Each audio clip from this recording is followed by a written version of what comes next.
네, 여러분들 저번 주였죠? 이제 저번 주죠? 네, 추석 잘 갔다 오셨나요? 네, 저도 이제 푹 쉬고 왔습니다. 월요일, 화요일, 수요일까지 푹 쉬다가 아쉽게도 목요일에는 학교가 쉬지를 않더라고요.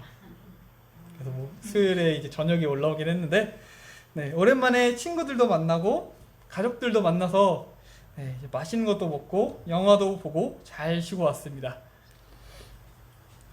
우리가 추석이나 다른 명절이 되면요, 우리나라 사람들은 민족 대이동을 합니다.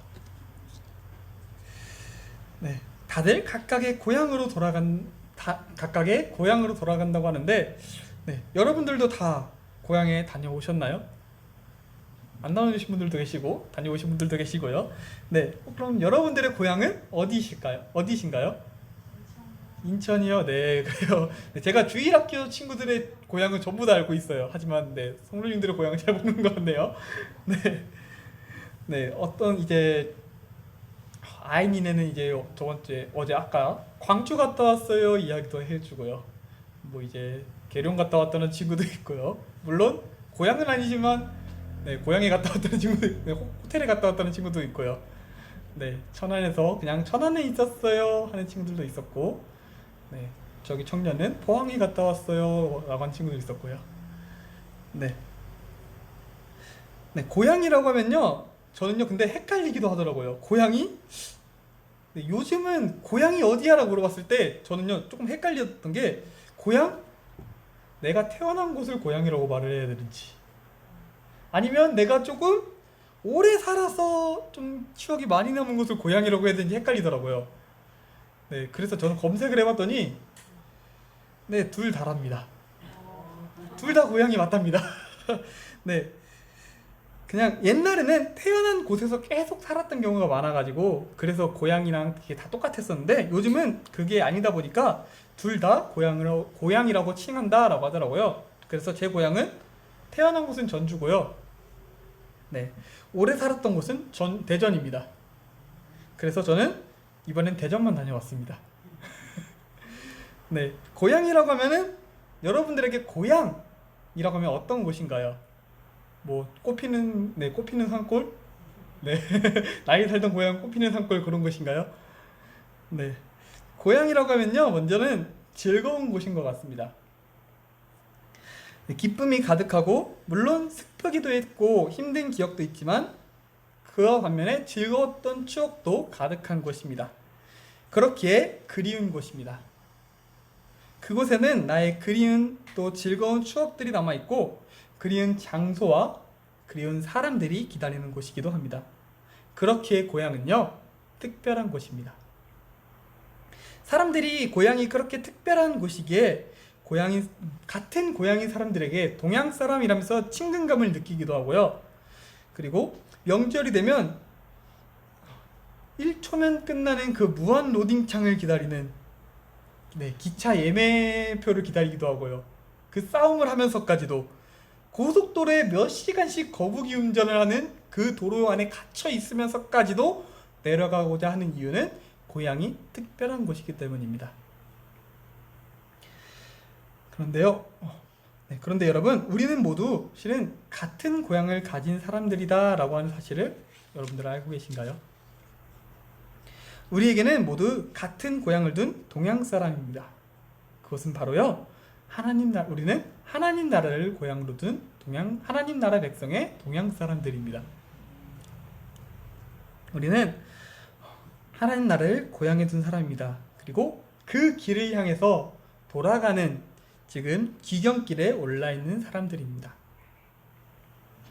그렇다면 이 땅에서의 삶은, 지금 이곳은 우리에게 있어 어떤 곳일까요? 성경에서는 우리가 살아가는 이 땅에서의 삶을 나그네의 인생, 외국인의 인생이라고 말합니다. 우리는 이 땅에서 외국인이자 나그네입니다 라고 말합니다. 이 말은 우리가 살고 있는 이곳은 곧 떠날 땅입니다 라는 것입니다. 우리가 정착해서 이곳에서 평생을 살아갈 것이 아니라, 우리가 영원히 이곳에 머물러서 이곳에서 태어나서 자라는 것이 아니라, 이곳은 잠시 왔다가 가는 곳입니다 라는 것입니다. 우리가 사는 이곳은 우리에게는 이러한 곳입니다. 그렇게 성경은 이렇게 말합니다. 너희가 이 땅에서의 삶을 바라보고 영원히 살 것처럼 하는 것이 아니라 다시 돌아갈 하나님 나라를 사모하고 그곳을 향해서 달려가라 라고 말합니다. 우리가요 바라보기는 그렇게 살기를 원합니다.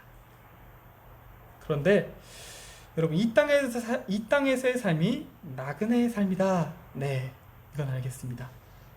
그런데 기왕 와서 사는 것인데 무전여행이나 가난하게 사는 것보다는 네, 저번 주에 서진이가 다녀왔던 것처럼 호캉스가 낫잖아요. 이왕이면 이 땅에서 호캉스로 왔으면 좋겠잖아요. 왜 나는 왜 워킹홀리데이를 하고 있는데 저기는 왜 호캉스를 오고 있는지 이해가 안 되는 경우가 많이 있잖아요. 다른 사람들도 아니고 하나님 나라의 여건을 가지고 비자를 발급받아온 그런 하나님 나라 사람인데 잘 대우해주고 잘 모셔주다가 힐링하다가 돌아가야 되지 않겠나요? 그런데 성경에서 말하는 것은요 조금 이상합니다. 우리 13절에서요 이 사람들은 다 믿음을 따라 죽었으며 라면서 이 땅에서는 너희가 나그네야 라고 이야기합니다. 이 땅에서 누리기를 원할 수 있었지만 하나님의 나라의 본향을 찾았습니다. 이 사람들이 다 외국인과 나그네임을 자처했습니다. 하나님 나라의 본향을 사모했습니다 라고 하는 사람들이 나옵니다. 그것을 지금 13절에서 이 사람들은 이라고 나옵니다. 그럼 이 사람들이 과연 누구일까요? 네, 이 사람들을요 예시로 히브리어 기자는 앞에 있는 절에서 설명을 다 해두었습니다. 우리 4절에서 5절을 한번 같이 읽어보도록 할 건데요. 한번 같이 읽겠습니다. 함께 읽습니다. 믿음으로 아벨은 가인보다 더 나은 제사를 하나님께 드림으로 의로운 자라 하시는 증거를 얻었으니 하나님이 그 예물에 대하여 증언하심이라. 그가 죽었으나 그 믿음으로써 지금도 말하느니라. 믿음으로 에녹은 죽음을 보지 않고 옮겨졌으니 하나님이 그를 옮기심으로 다시 보이지 아니하였느니라. 그는 옮겨지기 전에 하나님을 기쁘시게 하는 자라 하는 증거를 받았느니라. 네. 히브리서의 기자는요 이 사람들을 예시로 들었습니다. 먼저는 아벨과 에녹을 들었습니다. 아벨은 누구인가요? 아벨은 아담과 하와의 아들이자 가인의 형제, 그리고 특히 하나님께서 기뻐하시는 제사를 드려서 하나님께서 그 받으시는 예배를 드렸던 사람입니다. 그리고 에녹은요 하나님과 동행하던 사람, 그 시대의 의인이며 결국에는 죽음을 보지 않고 하늘로 올라갔습니다 라고 말해지는 그러한 의인 중의 의인입니다. 네, 이들뿐만이 아니라 히브리서 기자는 이제 방주를 만든 노아, 그리고 믿음의 조상 아브라함을 예시로 들어서 이 사람들이 믿음을 지킨 사람들, 그리고 하나님의 본향을 사모한 사람들입니다 라고 설명을 합니다. 네, 이 사람들이 하나님의 본향을 사모했습니다 라고 해요. 그런데 이상한 점이 하나 있습니다. 잘 보면요 이들은요 뭔가 이상합니다. 자, 하나님 나라 사람들입니다. 하나님께서 방금 칭찬해 주셨습니다. 하나님 나라를 사모한 사람들입니다 라고 했는데요, 이 땅에서 보면은 그렇게 좋은 사람들이 아니에요. 그렇게 잘된 사람들이 아니에요. 아벨을 볼까요? 아벨은요 하나님 기뻐하시는 제사를 드렸습니다. 하나님께서 받으시는 예배를 드렸습니다. 그런데 어떻게 됐나요? 최초의 살인 피해자가 됐습니다. 자신의 형제 가인의 손에 죽임을 당하고 말았습니다. 에녹은 어떻게 됐나요? 그는 죽음을 보지 않고 하늘로 올라갔습니다 라고 합니다. 그리고 그 나이가 에녹이 365세였더라 라고 합니다. 자, 그런데요 365세 오래 살았죠. 장수했습니다. 정말 오래 살았습니다. 그런데 이 시대의 성경에서 이 시기의 사람들의 평균 나이는요 거의 900세입니다. 첫사람 아담은요 930세를 살았습니다. 그 그의 아들 셋은요 912세를, 에녹의 아버지인 라멕은 에녹의 아버지인 야렛은 962세를 살았고요. 에녹의 아들인 무두셀라는 969세를 살았습니다. 손자이자 노아의 아버지인 라멕은 777세를 살았습니다. 그런데 여러분, 이런 나이 가운데 900세가 넘는 이런 나이 가운데 가장 어린 게 777세였는데 에녹이 몇 살에 하나님께 올라갔다고요? 365세요. 3분의 1 정도 됩니다. 네, 반도 안 되는, 평균 나이의 반도 안 되는 젊은 나이에 단명한 것입니다. 아무리 하나님께 올라갔다고는 했지만, 죽음을 보지 않고 올라갔다고 하지만 남의 눈에 보기에는 야, 이렇게 젊은 나이에 365세는 이렇게 젊은 나이에 단명한 것입니다. 세상에서 봤을 땐요 전혀 좋은 것이 아니었어요. 노아와 아브라함도 마찬가지입니다. 노아는 방주를 만드는 과정 가운데 사람들에게 야, 비도 안 오는데 산 꼭대기에다가 방주를 짓는 정신 나간 사람이라고 욕을 먹었습니다. 멸시를 당했습니다. 그리고 아브라함도 자신의 고향, 정든 곳과 가업, 모든 것이 이루어져 있는 그곳을 떠나야만 했습니다. 세상에서는 절대로 하나님 나라의 사람이라는 것을, 하나님의 본향을 사모한다는 것을 이 사람들이요 절대로 좋은 결과가 나오지가 않았습니다. 하나님 나라의 백성들이 이 땅에 잠시 나그네처럼 오는 것이라고는 해도 좀 잘 살았으면 좋겠는데 그렇지가 않습니다. 오히려 이 사람들이 다 믿음을 지켰어 라고 하는 예시들이 잘 생각해보면 그렇게 좋은 사람들이 아닙니다. 그 이유가 과연 무엇일까요? 많은 사람들이요 이 땅에서의 삶이 전부인 것처럼 살아갑니다. 이 땅에서 영원히 살 것처럼, 이 땅에서 모든 것을 누리고 그것만이 절대적인 것처럼 이 땅의 삶을 살아갑니다. 그런데 우리가 기억해야 할 건 이 땅에서의 삶은 반드시 끝이 있다는 것입니다. 우리는 언제나 그 끝을 향해서 달려가고 있다라고 하는 사실입니다.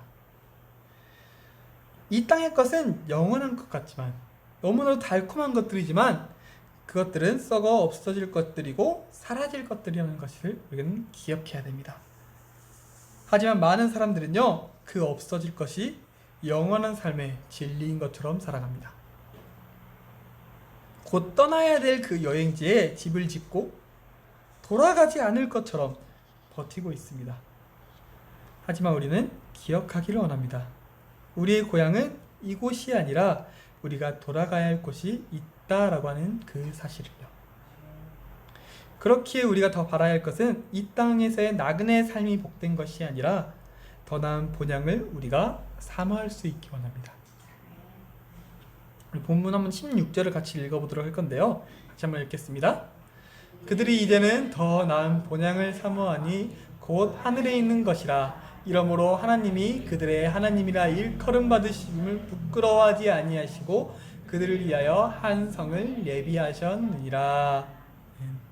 네, 앞에 나왔던 많은 사람들이요 아벨과 에녹과 노아와 아브라함, 이 모든 사람들은요 이 세상의 좋은 것들, 이 세상에서 욕을 먹는 것들, 이 세상의 좋은 것들은 다 버려두고 이 세상의 욕을 먹었어요. 그럴 수 있던 이유는요 이 세상의 것들보다 하나님 나라에 내가 이것들을 순종하고 믿음을 지켰을 때의 그 본향을 더 사모했기 때문입니다. 그럴 때 하나님께서 오늘 본문에서 그렇게 말씀하셨습니다. 하나님이 그들의 하나님이라 일컬음을 부끄러워하지 않는다고요. 내가 네 하나님이다 라는 것을 부끄러워히 말하지 않겠다. 네가 내 자녀라고 내가 당당히 말하겠다 라고 말입니다.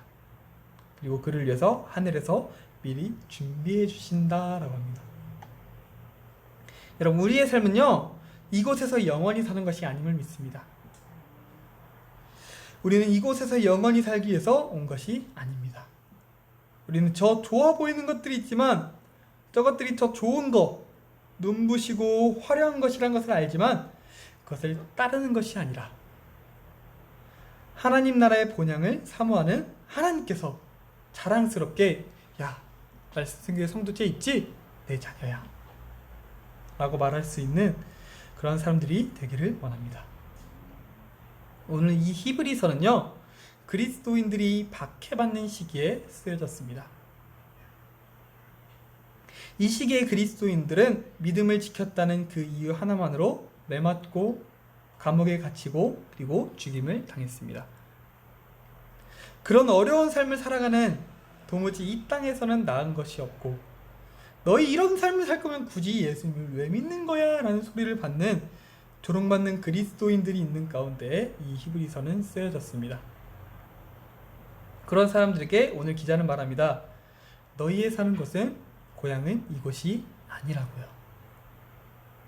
이곳에 썩어질 것들이 아니라 너희는 하늘의 본향을 바라고 걸어가는 사람들이니 끝까지 그 길을 걸어가라 라고 말합니다. 그리고 그런 사람들을 기자는 이렇게 표현합니다. 11장 36에서 38절입니다. 같이 읽습니다. 또 어떤 이들은 조롱과 채찍질 뿐 아니라 결박과 옥에 갇히는 시련도 받았으며 돌로 치는 것과 톱으로 켜는 것과 시험과 칼로 죽임을 당하고 양과 염소의 가죽을 입고 유리하여 궁핍과 환난과 확대를 받았으니 이런 사람은 세상이 감당하지 못하느니라.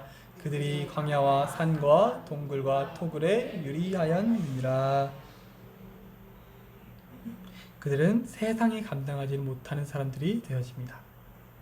하나님 나라의 본향을 사모하는 사람들은요, 그 고향이 있는 사람들은요, 이 땅에서 무언가를 내가 이루려고 하는 것이 아니라 이 땅의 것들을 쌓아놓으려는 것이 아니라 하나님을 바라보려는 사람들은요, 세상이 감당하지 못하는 사람들이다 라고 합니다.